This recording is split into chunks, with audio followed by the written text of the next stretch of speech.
Hit the throttle, feel the cheese. Two wheels lift, grip tight, got the breeze. Ladies and gentlemen, karibu sana to yet another episode of the Cat on Wheels podcast. I'm your host kama kawaida Cat.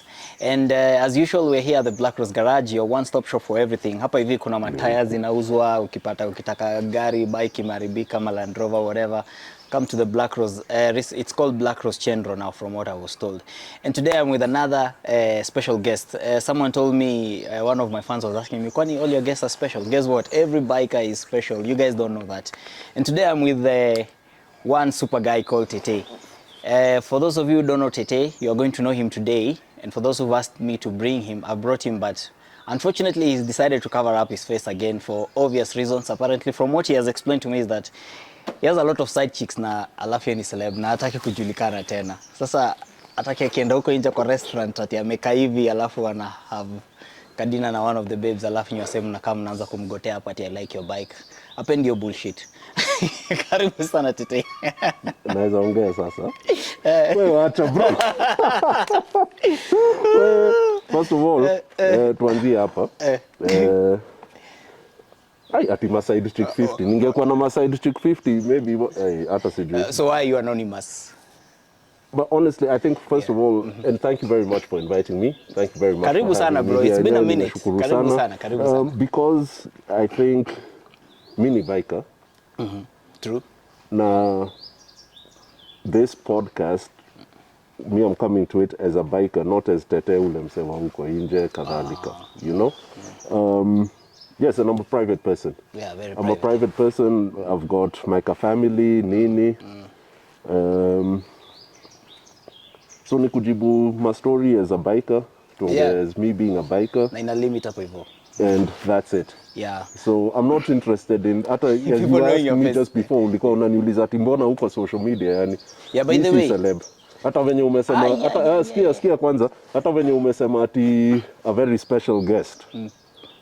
Nikastukia nimekuwa special. Ni bike yako.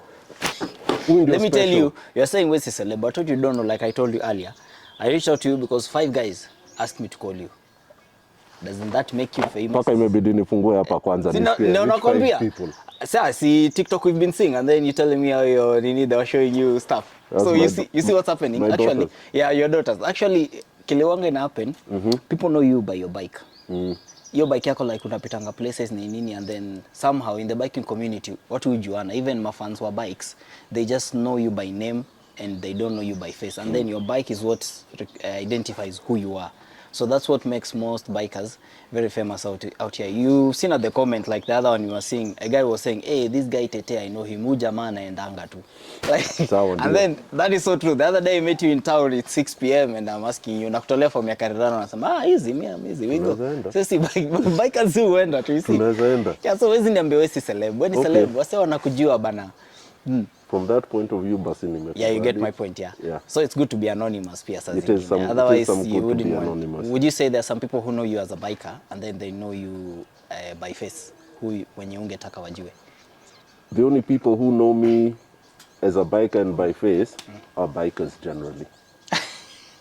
So, skia pia. The funny thing is, unajua wale watu introverts, like you're proper introverts. Extreme introverts. So throwback to 2020 when COVID happened. Yeah. I was happy when we were in lockdown. Me, I don't have to make excuses to not go anywhere. Now you have to stay in. But so my social circle has grown because of motorcycling.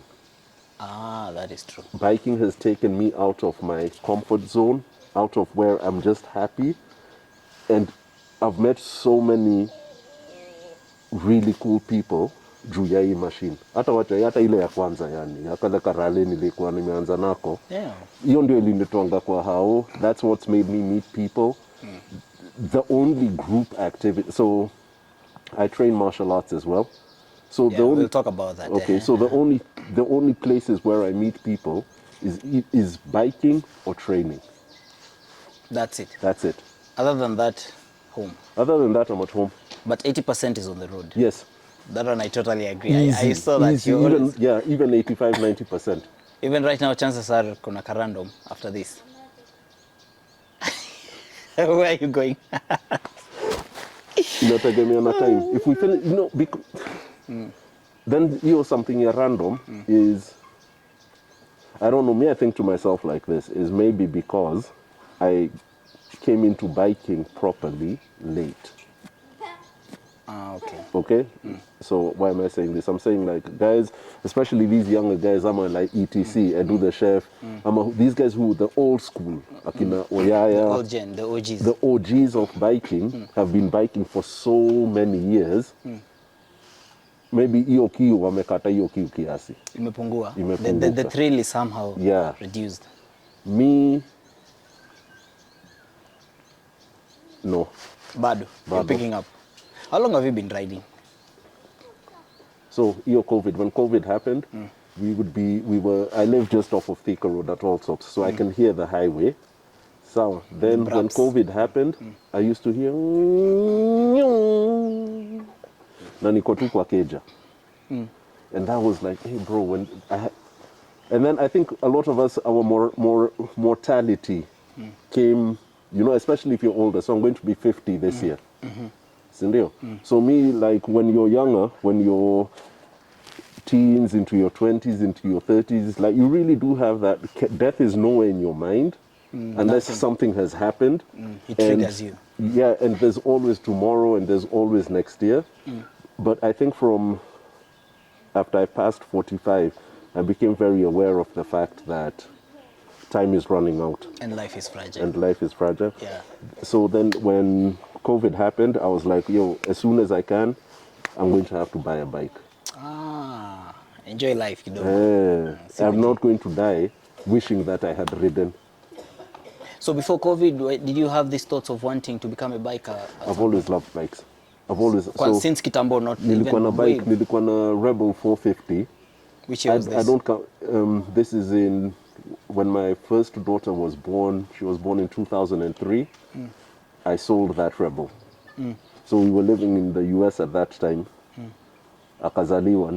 Nilikuwa hata hiyo Rebel nilikuwa ya kuangukia yani. Ni best amesema, you can have this for $500.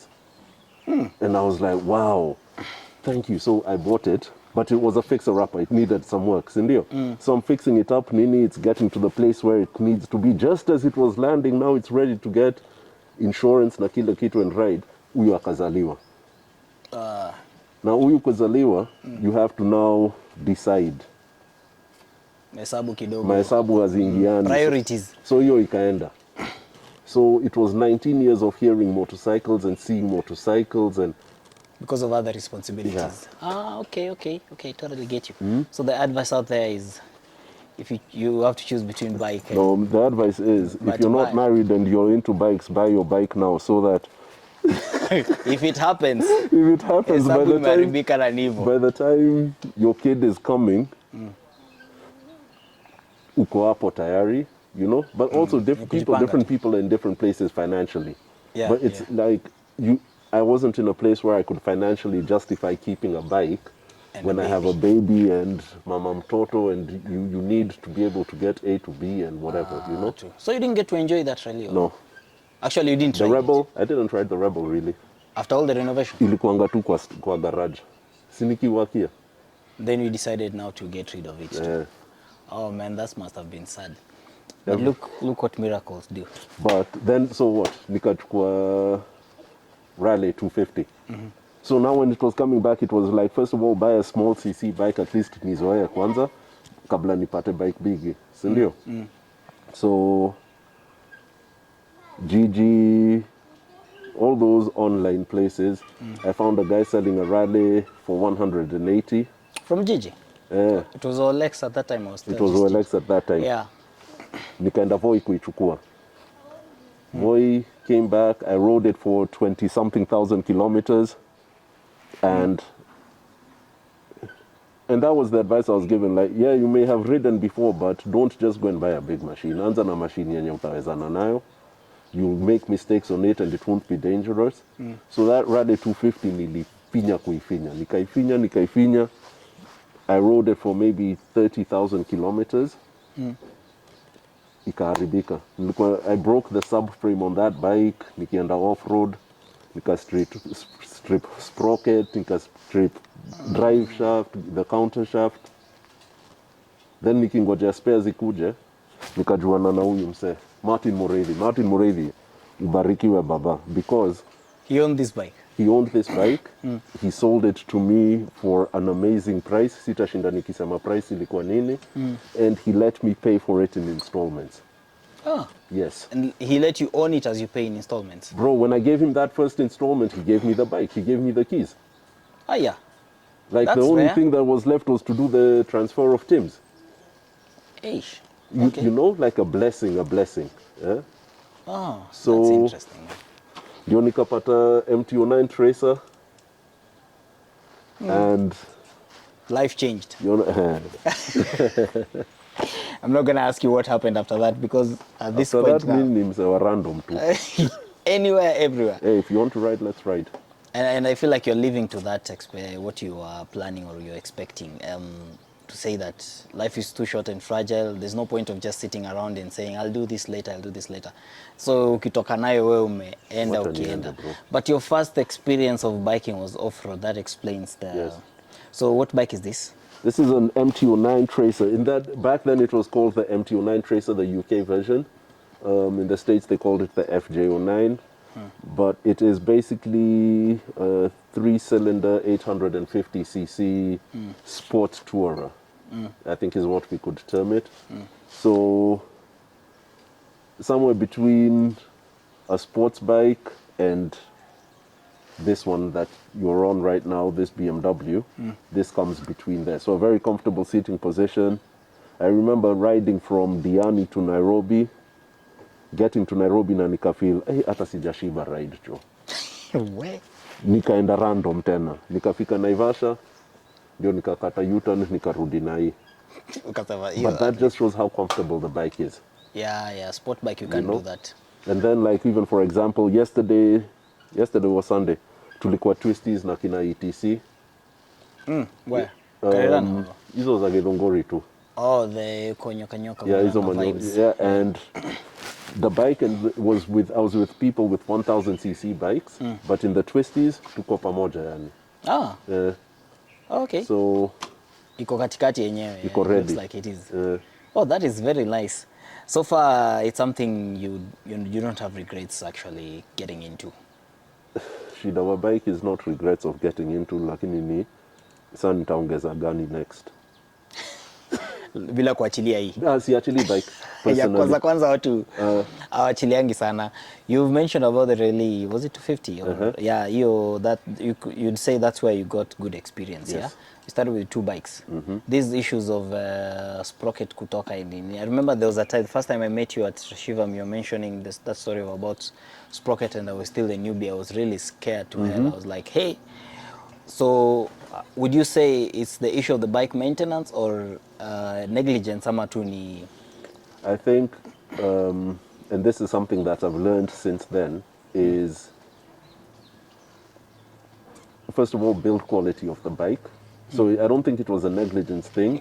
It was, I was using, for those guys, the people who know Raleigh, it looks like a dual sport bike, right? It looks like a bike of on-road and off-road, but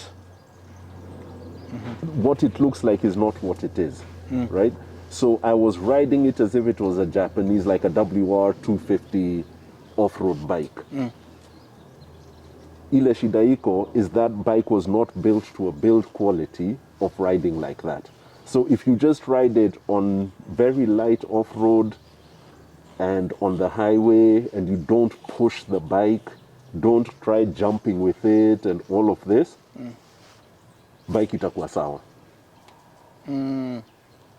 But if you try riding it, it's like if I take a Vitz, sindio? Na nivalishe, then nipeleke place ya ifai iende. You know, just because I put some off-road type tires on a Vitz doesn't mean it's capable of going off-road. Yeah. Sindio? Or the small Pajero EO, and then try and take it to the same place where a Land Rover will go, haitatoboa necessarily. Yes, just Sindio? because we change tire. So that's my problem with that bike was I tried taking it beyond what it was capable of. I found the limits of the bike and tried to pass them. sindio? Because I know many people who have the rally who have never had the issues that I've had. But then again, they don't try riding the places that I was trying to ride. So that incident of the sprocket, I don't know, to me it sounded a little bit dangerous. Maybe for the sake of the audience, you can narrate kidogo what happened for the Nini. I think the chain came off. So basically what happened is, penye nyororo iko, the sprocket, the front sprocket is here, sindio? Yeah. Now, on that bike, there's nothing that holds the sprocket. I mean, there's a sprocket lock, but... And to this day, I even wonder, like, hey, nilikuwa nimefinya wapi yani? Because hiyo kitu ni weird kutoka. You know, because it is strange, but and in fact, now that you take my mind back to it, I think I really believe that's a manufacturer default. Yeah, definitely. Because I was wondering, how can it? It's something that didn't happen once. It came off again. It came off a couple of times. It came off 3 times in total. The time I met you at Shivam's, sindio? Ilikuwa imetoka for me to give you that incident, for me to narrate that it was incident. a recent one now. Sindio? And then also I think, and this is why it's so important to go to a mechanic who knows what is happening and doesn't patch the problem, but actually fixes it.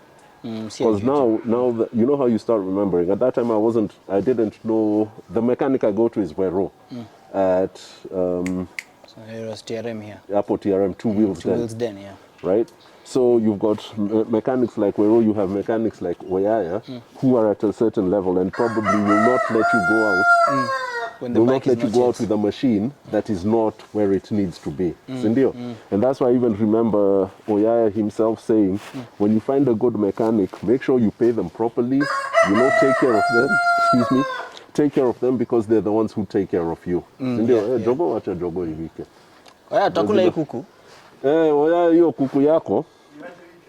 Ito hapa mata ichinja. So the mech, I'm not going to say names, but the mech I was using at that time Patched things. patched things.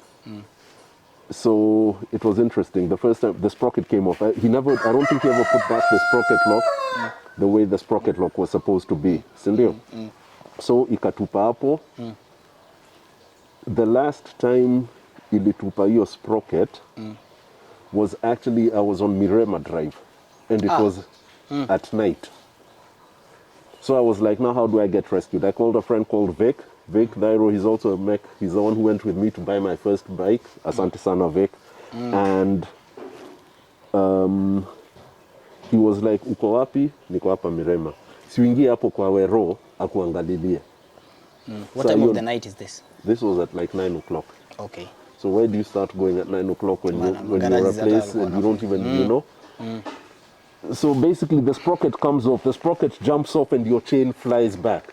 And if you're unlucky, it'll seize at the back. Sindio? Me, I was just lucky the chain went down, it didn't seize the wheel. But nikivuta, bike haisongi na wanda, kunaendaje tena. Sindio? Or like the throttle is just hata kwa gear I shift. Gear shift. Yeah. So my lesson from that was find a good mechanic, stay with that good mechanic. You gel. You get to understand. And hakuna haja ya understands your mikono bike. mingi kuguza mashini yako. By the that is Ikiwezekana, just take your thing to one person. hata kama ni DIY pia you have limits. DIY, I have my limits. I'll do basic oil changes, nini, but if it's something that really needs to be looked at, wacha niende kwa mtu mwenye anajua mashini yangu na mimi namjua pia. Hey, you're lucky man, because that could get ugly. It could get more and more ugly. Sana. But with this one, so far so good. Nothing. You know, a lot of people name the bikes Tete. Have you named yours? This is Trace. Tracy. Just not Trace. Trace. Trace. Now, Trace, is that female or unisex? Trace is female. She's a she. She's a she. She's a she. Okay. She But identifies as a the she. wildebeest is a guy. Oh, okay. Huh? Hey. Uniulize wildebeest ni gani? Niulize wildebeest ni gani? Mbona staki? Ni gani hiyo? Wildebeest ni KTM 990. Hiyo ndio the dream one. Ako workshop right now. It's here already? Yeah. You have it? I have the 990, should be on the road by the end of this Hey, week. we are not lucky. Yeah? Do you know you have a fan base? These people just see you passing wanajua tu ni wewe. Then they try to look up on social media to find you, but they can't find you. So Tete has just clarified that he's a private person. That's the reason why the helmet. Forget the side chick jokes. Yeah, hapendi kuonekana, hapendi kujulikana because privacy concerns, you see.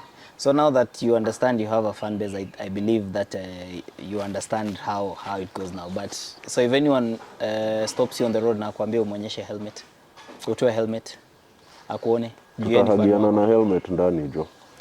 Utamwambia ni sawa tu hivi unaweza niona. No, okay, I mean if we meet in person, realistically speaking, if we meet in person, siwezi lenga mtu, hata wewe huwezi lenga mtu, mnasalimiana, you know. No, you know there are those fans wenye ni kikerere kama hizo comments umeona kwa Bro, nini. They can just say remove your helmet, you want to see your face. Wacha nijiseme sasa, yani ndio tukikutana huko nje msistuke sana. I think I'm comfortable saying no to some things.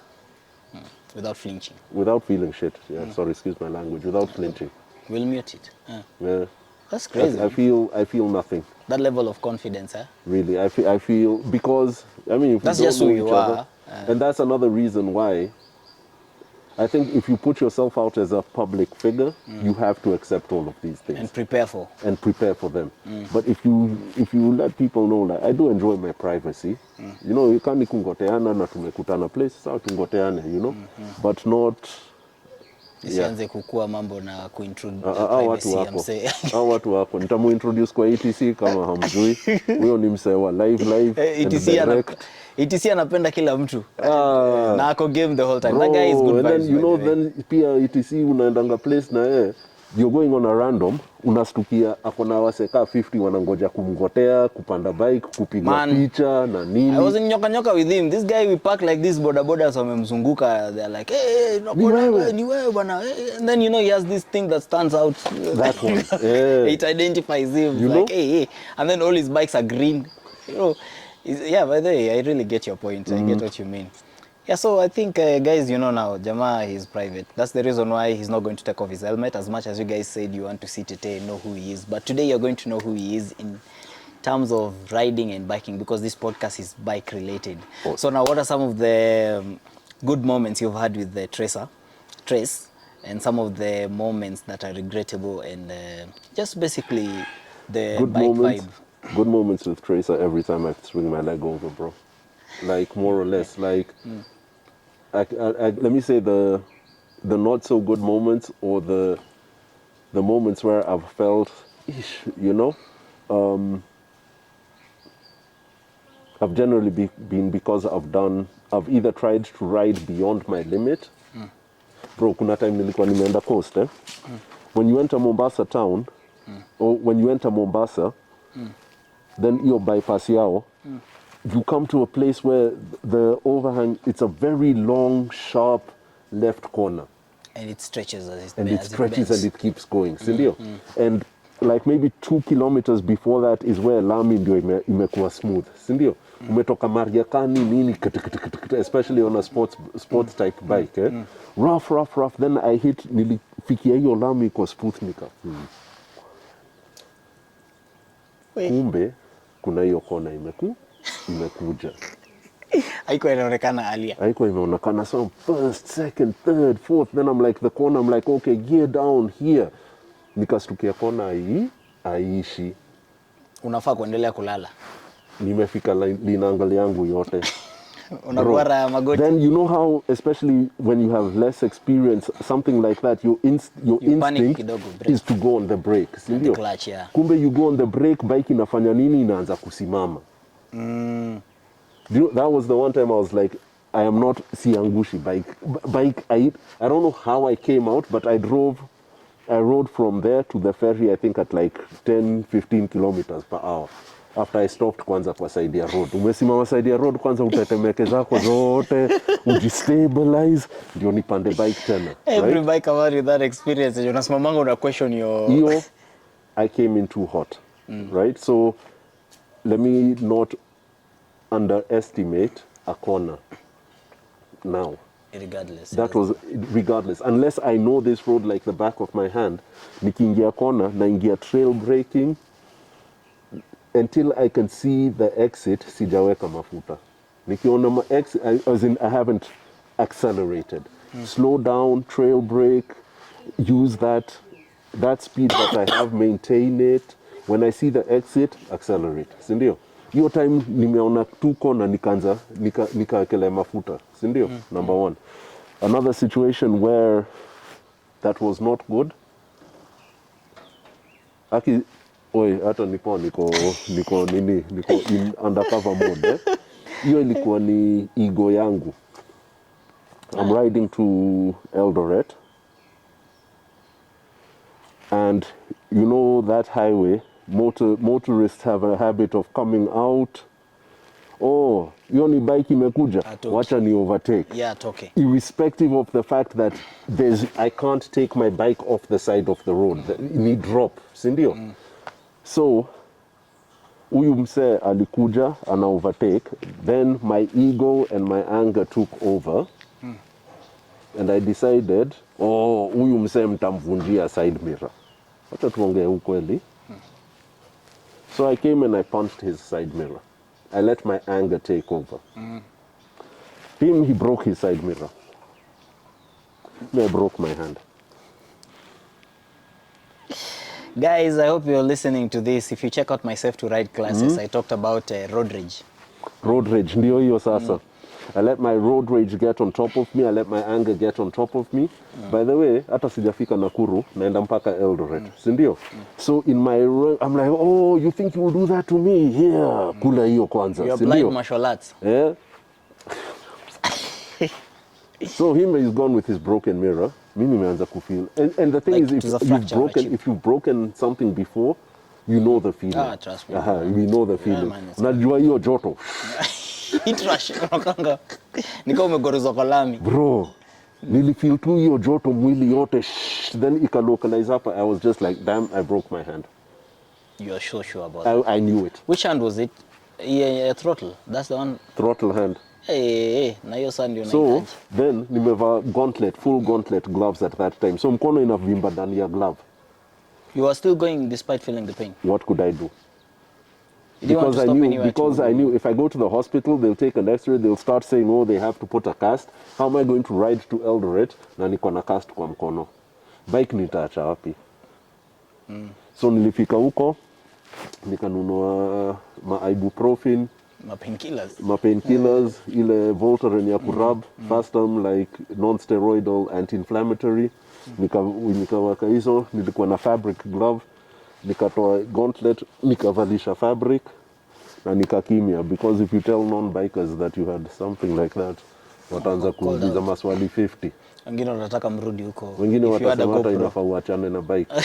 The discouragement. So nikaenda Eldoret, nikamaliza, nikarudi Nairobi, nikaenda Hosi, wakapiga X-ray. They told me what I already knew, that it's broken.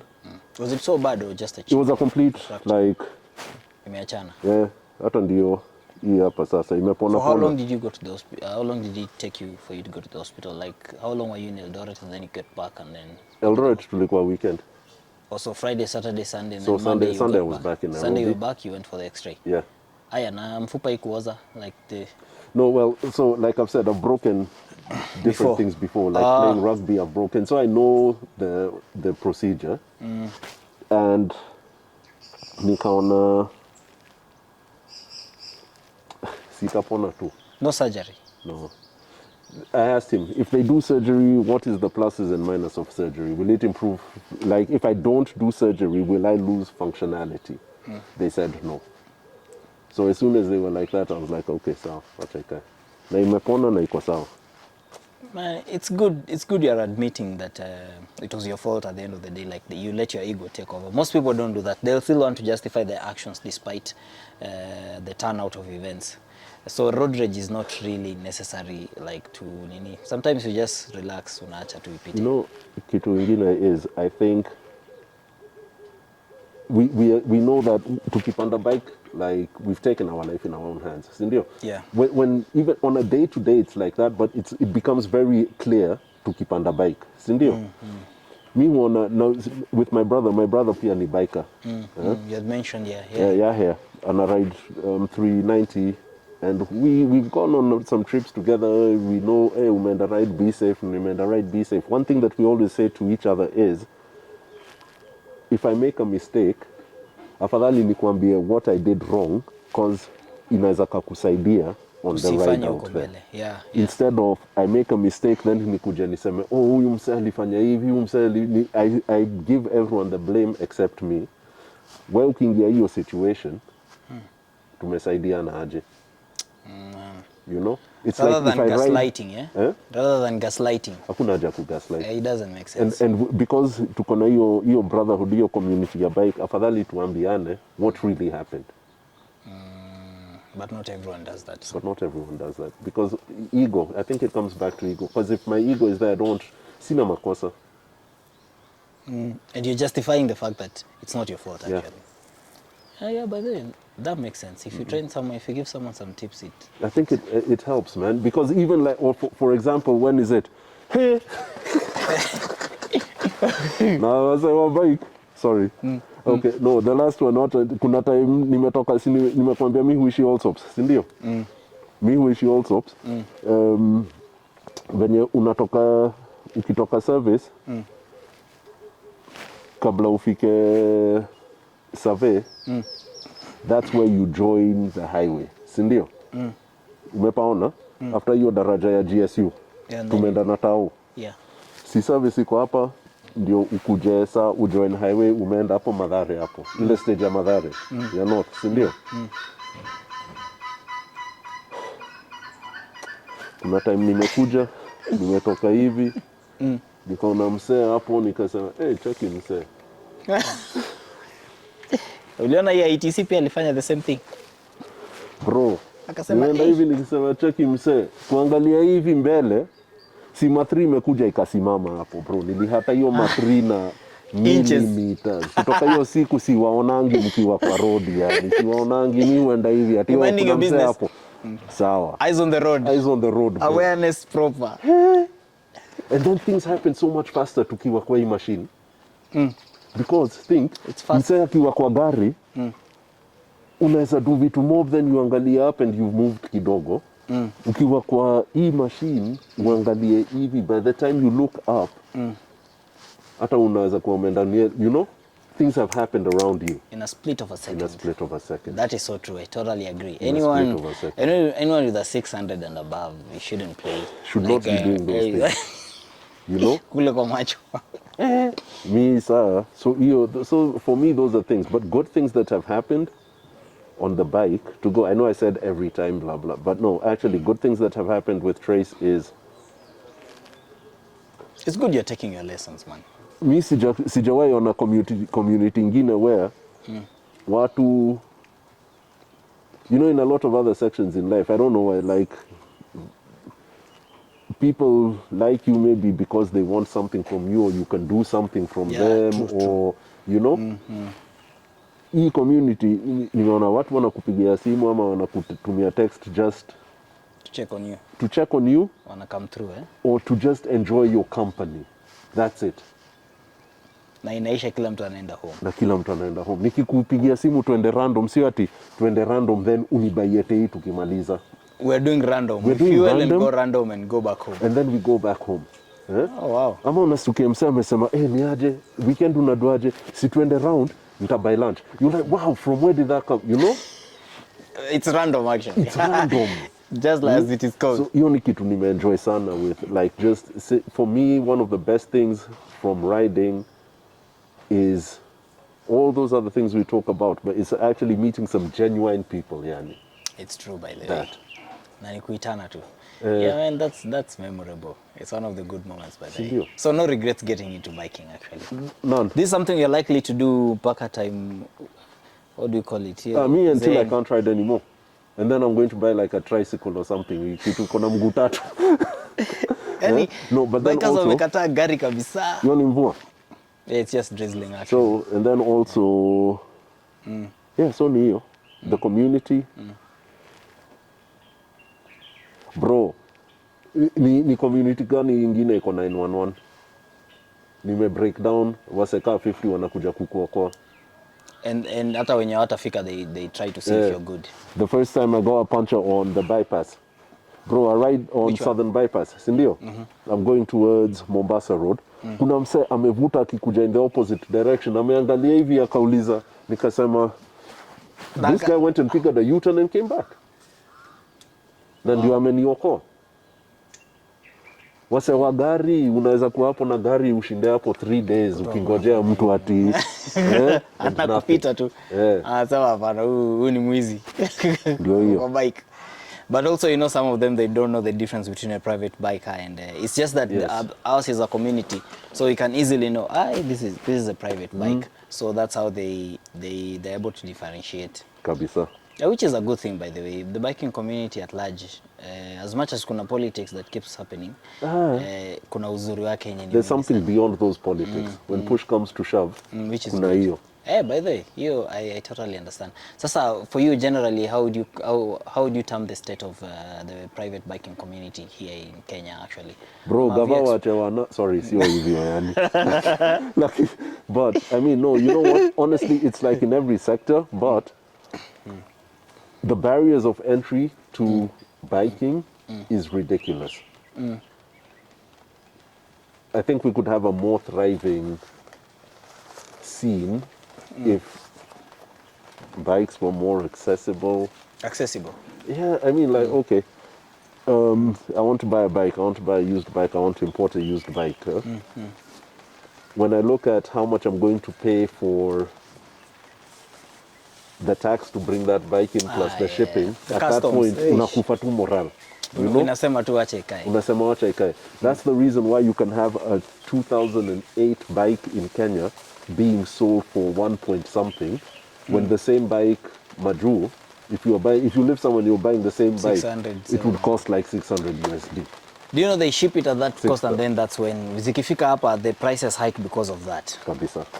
But despite that, I think we have a very the bike scene in Kenya. I've never gone anywhere. I go to Kisumu, I meet bikers wa Kisumu huko. You've not left the country. Eh? You've not left. You've not tried Unfortunately, Tanzania not yet, or something. Not yet. Not That's yet. the 990 will next. do the thing. Next. 990. 990. When I get the 990, I was telling you, my bike will be sleeping with a tent hapa nyuma. Takuwa nikiamka Saturday nimefunga kazi. Ni kwenda. Dude, I envy your life, man. But me, I'm more inclined kwa sport bike and I'm comfortable there. I think ni kuzeeka nimezeeka. Ukifika umri fulani. Is that the reason why you're not doing sports bike? No. So my plan is I've got this baby here, Trace. Then I've got the 990 Adventure, the Wildebeest. Will be on the road soon. After that, I've identified a R1 Big Bang that I would love to get my hands on. So there's a garage. Are your kids always happy that you're riding? Are they're never worried? I'm sure they've come across some of the incidents of bikers accidents and stuff like that.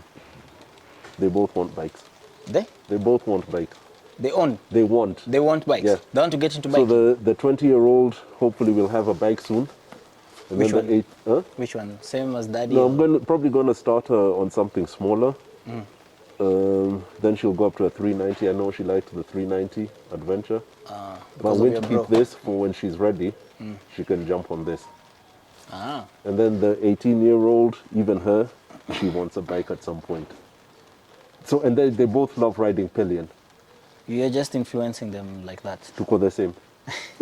Kwa the same amuli wa influence. Me, I try not to force them to do anything because then... Hao ndio wanajisemea tu. Hao ndio wanajisemea. So even like, for example, hiyo martial arts tunasema, when they're ready to start, they'll start. They want to get into martial arts. Who knows? Bro, this martial arts of yours, I wanted to talk about it. It's not bike related. It's something you do full time, is it? So the martial arts, when you talk about it, is it karate, kung fu, or what is it? Is it a combination of... So Brazilian Jiu-Jitsu, BJJ. We do wrestling, kickboxing, and Jiu-Jitsu, which are your basic foundations for MMA. So your UFC type thing. UFC? Yeah.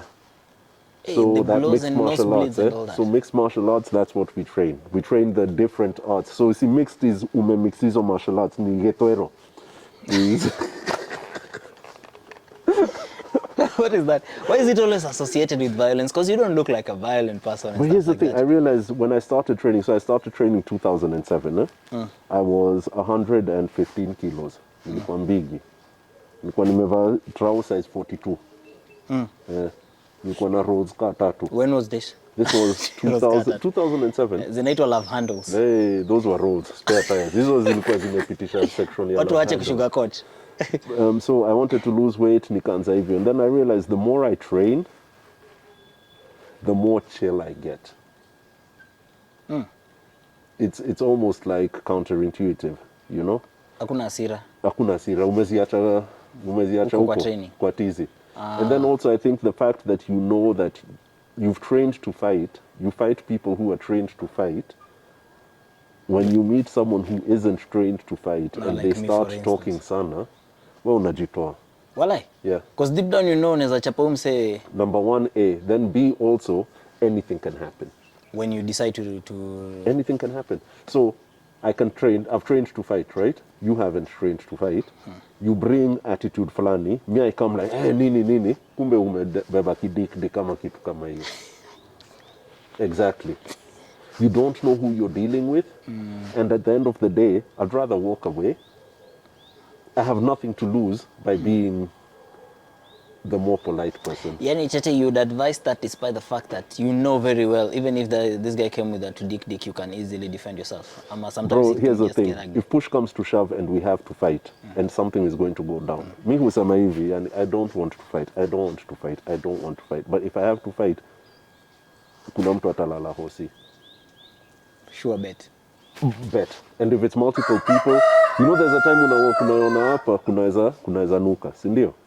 Mi husema hivi, if like there's more than one person who comes and it's going to go down like that, and I know I'm going to go dire, like I'm going to be injured, I'll probably end up in the hospital. Afadhali niende na mtu. Mkuwe kwa ishi Tukue nyinyi wote pamoja hapa hapo. kando. So I'm only going to fight for something that's worth it. Material things are not worth it. Life Worth it. worth it. My daughters, worth it. My Hey. people, worth it. By the way. I'll bleed for that shit. You To the know? men out there, umesikia? Daughters. Hapo tutadedi. Gawa. Mtadedi na Tete. Baba yake anakufa na wewe. Chaki nikaa uko na 1000cc, si ndio? Msawa boda nataka kukuresa ama muendeni, will you even bother? No. Exactly. Definitely, you know very That's well. exactly the Hata same utamwambia thing. endanga na kama alafu you go a different route. Because you know definitely. So- Anajichocha tu. Nikiwa na mse nimeingia kwa bar, mlevi fulani aanze kunizushia. So, you know what sir, you're right. I'm sorry. Lakini hao sasa wataka ku let go. It's then that's Mpaka why wewe you call uende. someone and tell him, sikia bro, tukiendelea hivi nitakulaza, tuachane, maisha iendelee, maisha Nahangi. iendelee. We. So now the crazy thing is biking is a lifestyle. That training like that is also a lifestyle. So there are rules about life yenye mnatrainiwa, so in terms of discipline you don't necessarily have to use these skills out there. So, Like this is strictly sports. well, it's sports or self-defense, but and it's not even necessarily to like rules, right? But unajua venye biking pia, we were talking about ego just now, right? And like your road rage comes from ego or whatever, si ndio? Nikiwa when it's more in when you train martial arts, it's a lot more that you have to let go of your ego to improve. You have to be honest Just have with to yourself, drop and it. you have to let go of your ego to improve. It's that simple. Because ule mse wako Chris, unaitwa Chris? Charles, yeah. Charles, si ndio? Naona mse wako Charles, he's not necessarily the biggest guy, he's not necessarily, doesn't look the strongest guy, si ndio? So, well, let me give you an example. Me, when I started, I'm 6'2". At the time, I was like over 100 kilos. Big guy, si ndio? Nilipelekangwa mbio by a guy who is 5'4" and weighs maybe 57 kilograms. Anakupea kirash mbaya. Alinipeleka ile mbaya. I went home and I had to think about the way I got my ass kicked, and is it worth me going back? Now, if it was my ego, I would never have gone back. Because how am I going to go back, train with this guy, anirudishe tu Na hapo mkuonyesha hapo? vumbi. So I have to let go of the ego so I can improve. By the time you get to that improvement, when we go to a bar and that drunk guy is fighting you, that's where you're like, "Enyewe hapo nimekosa." You know, a lot of guys just want to be told they're right. You know, so you're Ndio right. asikie poa. Yeah. Genuinely, I'm sorry I started that. I'm sorry. What drove you to martial arts? Eh? What drove you to martial arts? Because I know you started from somewhere to a point now you're a trainer. Did you see this coming? And this, okay, now for all the guys out there who either you're a father or you're planning to be a father or you're going to be a father, I think one of the best things you can give your kids is a fit father. Oh, wow. I really think, like, long term, there's not, seeing ile furaha my daughters would have nikienda sports day, na mimi ndio mimi huyo. Their Baba father is amepeleka watu baba yani. yao. That's my dad. You're making them proud, eh? Yeah. And then number two, now why martial arts? I can do that in anything. I can go to the gym and become fit, right? But if they ever need me to back it up, alafu, First hand, you're there. wacha niwe hapo. I don't know if I had sons, if it would necessarily be the same. It would be because now I would want him to follow me in my footsteps. But so that was it. It was literally like looking at these two people. I want to get fit. What's the best way I can get fit? Ndio hiyo. And then now again I said 50, sindio? I want to ride, and not just ride, but ride effectively for as long as possible. I want to be able to do 8-hour saddle times. The endurance. My dream is Diani to Dakar. Hiyo Straight. ndio dream yangu. One time, mama. Yeah, like venye hao watu wenda from north to south. Mi nataka niende from Diani, ni ride hata nishai map, nitakutumia hiyo nini, it's on Google Maps, nishai save. But unachapa one trip ama with rest in between? No, si lazima. Oh. I thought you were doing it ndio uende mara one time nishangae. No, I'm not in a hurry to be like the shortest time. I want to enjoy the ride. You want to fika? I want to enjoy the ride. Yeah. So niende Diani, niingie TZ, niteremke, I go around, I reach Angola, I start climbing that coast until Dakar, then I come back from the north of Africa. So I'm hoping in the How next long are you- couple of years. I'm tempted to get there now, the off-road. Where? Tafuta hiyo off-road tuende. Ni mara one time. Twende, tutafute. Lakini tuanze na hizi. Nilimit mzee anaendanga Lake Malawi for his long weekend. Like Malawi? Imagine. From Kenya? Yeah. Like Friday anatoka enda Malawi. Like we have a long weekend. Like Monday will be a holiday. Ile yenye ni Eid Fitri, Yeah, hiyo refu hizo. yenye shinanga Anajipanga natoka Thursday, Thursday. anatulia huko, anarudi Tuesday. Yeah. Off-road, the power of off-road. The power of off-road. Yeah, man, that's a good thing. But your story ya martial arts, unasema you for protecting your kids. Don't you Na feel like... kuna especially ya wase wa biker. If you're a biker, come to the place. It's called One Tribe BJJ. Utapata at least 1 month free. One Tribe, where is this? It's in Allsops. Hapo Allsops. It's called One Tribe? Yeah. BJJ? Yeah. BJJ stands for? Brazilian Jiu-Jitsu. Oh, that's jiu-jitsu for the martial arts. So that's the Brazilian Jiu-Jitsu is what it started. Ilitoka Japan, ikafika Brazil. They modified it. Now it's spread to the world. Yani. So for the bikers who wants to know martial arts or to practice, they get a 1 month off. Eh? So what are the rates? I tend not to advertise rates. They just come wajione. Come wajione. But they'll But get if 1 month someone free. really wants to know, it's 5,000 per month. So it's a Unlimited setup classes. of gym ama just the training? That's for the training. It's 7,500 if you want to add the gym side of things. Oh, the But gym is 5,000 per month, unlimited classes. We train Monday through Friday. Yeah. Oh, nice. One Tribe BJJ, karibuni sana. You train there as well? Yes. Oh, I've seen Hata you. huko ndio nikitoka hapa naenda huko. I've seen you with your students bana, umekuanga hapo ukionyesha misuli. Some of them who were students now they're teaching me. Really? Yeah. How does Kuna that mse Georgie Tumo, Georgie, Osama. Those are guys who were students of mine, especially like Georgie was my student, but now he's the one who's teaching me. You're also a an student at some point. Yeah, I like being a student.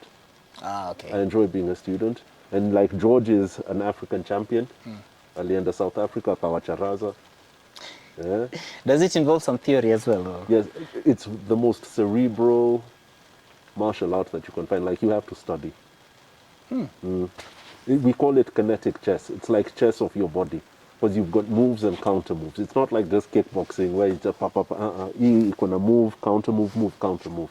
So the classes will take a period of time before you move to another level. It's I'm like assuming learning it's a like language karate when in their belts, colors. Yeah, and the stuff. belts. So the belts are white for adults. White, blue, purple, brown, black.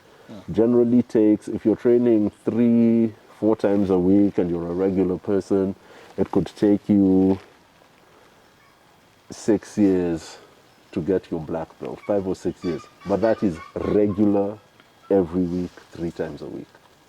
I started in No breaks. 2007. I'm a brown belt now. Not yet black. Hatuepeanangi belt.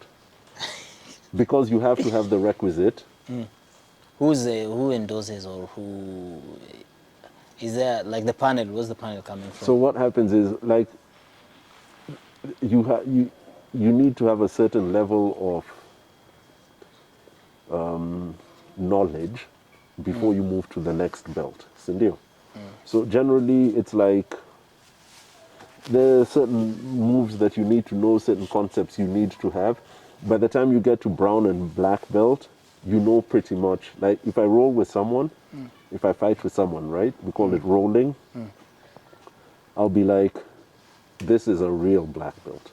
You can Or tell. this is a real brown belt. Yeah, you can tell. Someone comes with a fake belt, bro, 3 minutes. Ushajua. Ushajua. And how There's do you, no hiding. How do you come to that? Like through knockouts or? No, submissions. Ulishaona in UFC when they tap? Tapping out. Yo. So when you tap out fast, it means you're not. No, kutap out ni kukubali umeniwai. But how does that say now you are faking brown belt? No. It's about endurance. Okay, I understand your question. It's an amalgam of. I can act like I know the techniques. I can act like I know how to ride a big bike. Sindio? Nikiingia twisties. That's where the exam comes in. Ah. Uh, So straight lines, kila mtu anaweza fanya. Anyone can do that. You know. But like when you start, now we're seeing how can you really ride. Technical Your part of it. exactly. Yeah. Techniques Sindio? sasa. And even you'll be like, if I can come and tell you, bro, me who ride yani, kwani, you know, sawa. And then me and you, we go out and you're following me. See, within like a few minutes, you will see uyumse kama uko true ama yuko true. Come on, I feel it. Yeah. So the same thing. Ah. You roll with someone and you're like, oh, this guy no. So what happens? Do you tell that person the truth that If he's not from- no, your now brown that- belt is Hawks? No, now the thing is different schools do different things. Like there's some schools that will promote you just because you've been coming regularly. Na umelipa pesa. Discipline. So mi sitashinda nikikwambia. Ni the same way nikikam niseme mi huride thao, si ndio? Ama mi ati mi ni mnoma, si ndio? Tukiingia twisties na uone mi yani I'm just fake. Utashinda ukiniambia? Utajua tu na Si wewe utaenda then mkika na real riders mtasema by the way huyo Tete. Z. Bado kidogo. Eh, So the body that endorses these belts, kwani it's not one, because you have all these different schools and that they're their own. worldwide. So we've agreed that there's a certain level you have to have reached to kuwa na hiyo belt, si ndio? And then at the end of the day inaonekana kwa competition ama wherever. Naweza sema mimi ni black belt, nikienda kwa competition if I'm a fake black belt, watanicharaza hiyo story ishe. You know? So No, it doesn't make sense to fake it unless you're faking it to now tell people come I teach you wakulipe do. Na kuna wase kama hao. Wako. But those guys, you'll never see them in competition, Ama their team in and they competition. will never visit a real school because of that. They're just low-key. Loki, ile mbaya. Oh, that's interesting. So we self-govern, we self-regulate. So like the place where you're talking about, it represents the country sometimes for these sports. Like for example, there's Olympics going on right now. Like right now in Kenya, hatuna federation bado. Yeah, Because yeah, they do not- things yeah. reverse. ya martial arts. ya hiyo jiu-jitsu. Yeah. So kuna federation ya judo, kuna federation ya karate, but for this Brazilian jiu-jitsu hakuna federation bado. But has it been in existence kwanzia kitambo or it's just started pia hiyo? Ilianza tukirudi huko. Nikirudi huko, there was one guy who was training it here. From Florida? When I came back in 2012. There was one guy? There was one guy, a Brazilian guy alikuwa anatufundisha na huko. So tukashikana, tukaanza hivyo. Then mimi nikarudi pande hii akapakia side ya West. He's still teaching on that side of town. So it's still growing. We're still in, so everything really, even penye imefika, it's the few of us. Huyu alikuwa naitwa Julio D'Souza. Then there's a guy, my partner for a long time in one tribe, alikuwa naitwa Mike Solis. He's in the US embassy, but he's like ni mnoma sana. Penye hiyo game imefika sasa, Mike, Julio, Coast, kuna msee anaitwa Imran na Xavier alienda Dar. That's the reason it's grown so far. And a lot of this tunalipa from our pockets nini. Cause Gava iko involved. Na even Gava waki involve watatuharibia nini. Wanaharibungi tu. So anytime there's a competition, si ndio hujitolea tunatuma watu. Kama ile ya South Africa, Mike ndio alijitolea, akatunga kina Georgie huko, wakacharaza. Waka-represent? Ile mbaya. And then our head coach, that should be enough to pitch to the government. I'm not in a hurry to get government help, because then everyone wants a piece. Yeah, by the way. The way the judo thing went, the judo federation had gotten to the point where wanapewa uniforms by the Japanese embassy, au watu wanaenda kuuzia the judo people. Gava inapewa alafu wanauzia watu wa judo. The judo federation people. Sisemi gava, the federation. Wasewa federation, wanaenda hivyo. Damn. It never stops, does it? It doesn't. Ama hiyo ati mnaenda sijui wapi, msee amejaza watu wake hapo ndio. Instead of just taking the people who actually, you know. Important. Yeah. Oh man. So that's why I'm like, hata staki gava, I'm not interested in the government. Nini, wacha si tuendelee hivyo. Then Mike pia ni biker, yeye ni msee wa 690 supermoto. Influence? We influenced each other. To get into biking? We're both, no, he used to ride like ZX10 and he had a ZX14 akiwa Stato. Huyo ni msee wa biker. In fact, he's downgraded now. Akatoka chakarudi chini? Yeah. Why? Juni hooligan pia. Sawa mwa kujirelaxisha. Because somebody hold me. If you don't hold me now, I'll pull something. Move back into biking now. I have a question that I ask experienced riders. Sure. You're doing MTO9.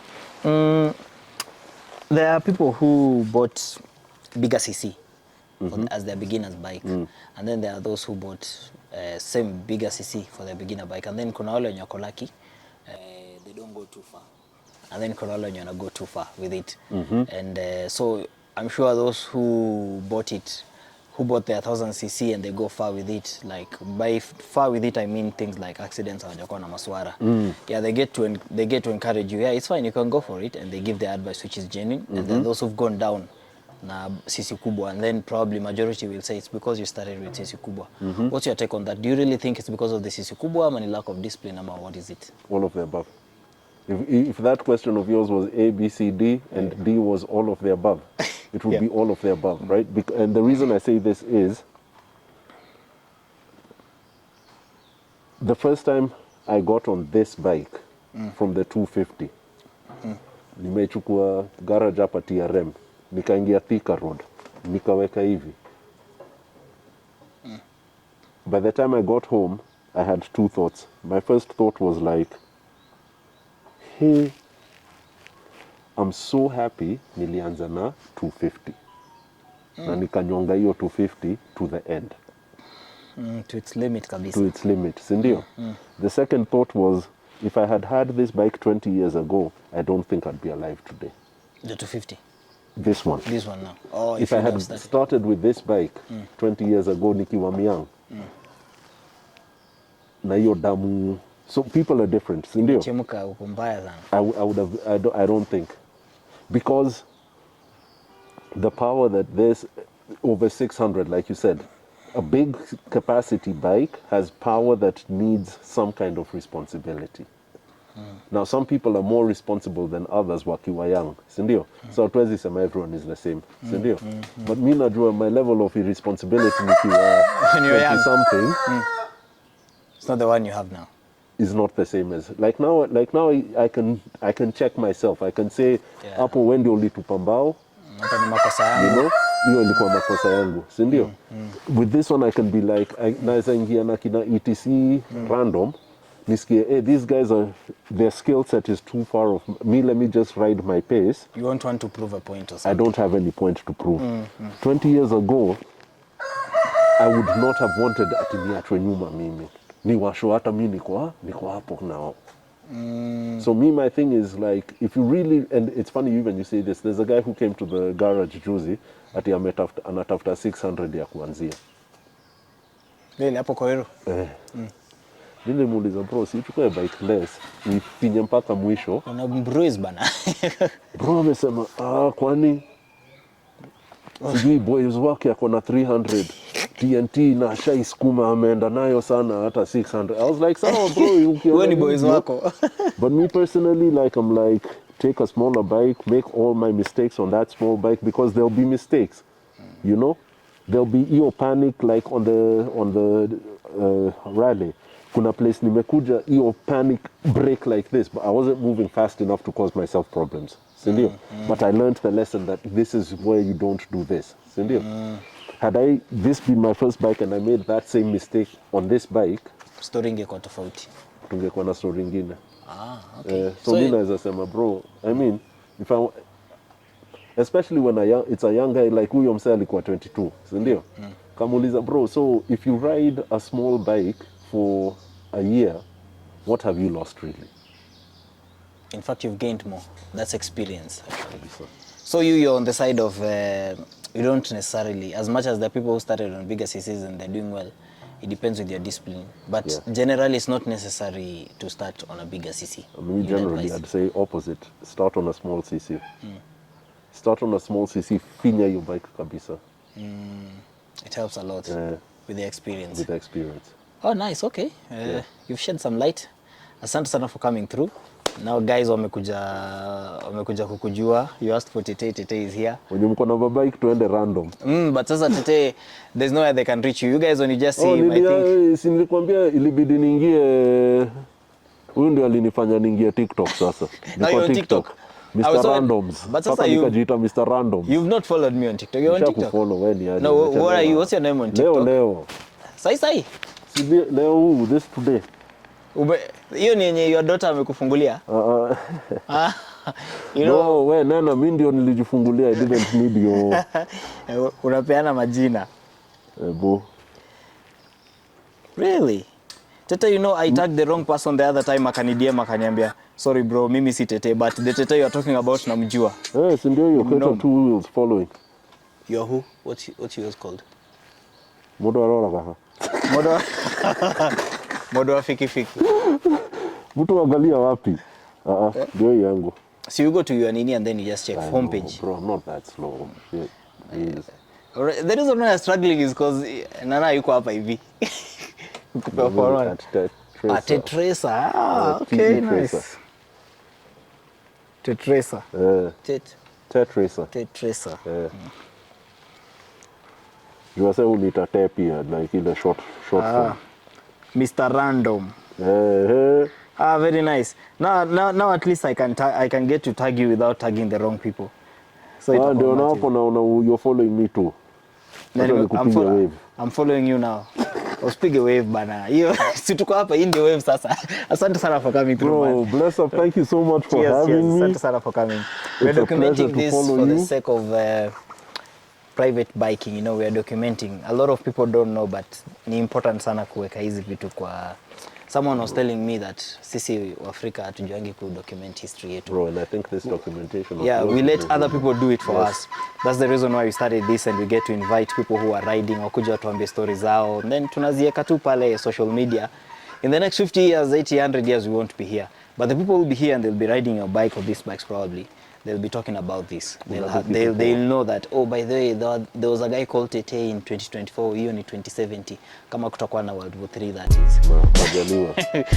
But asante sana for coming. Shukran, Joe. Looking forward to doing randoms with you, bro. Let's do it. Some time back. Sawa. Uko mbele mbele tena. Uko mbele mbele. Asante sana. Hata mimi niende kabla hii mvua iniwahi. Kimbia bana, kimbia. Sawa.